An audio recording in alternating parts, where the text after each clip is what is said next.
ठट्टा में भी जश्न ईद मिलादुन्नबी अकीदत और एहतराम से मनाया जा रहा है। इस मौके पर सिक्योरिटी के भी सख्त इंतजाम किए गए हैं। मजीद इसी हवाले से जानते हैं ठट्टा से नुमाइंदा A1 TV अब्दुल कादिर से।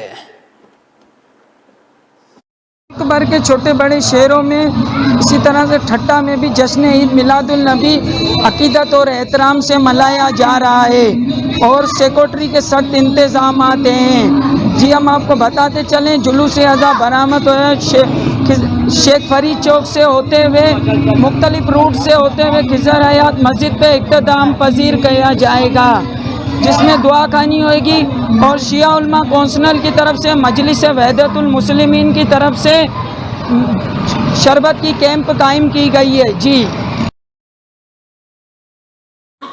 बहुत शुक्रिया अब्दुल कादिर, आप अपनी तफसीलात से आगाह कर रहे थे।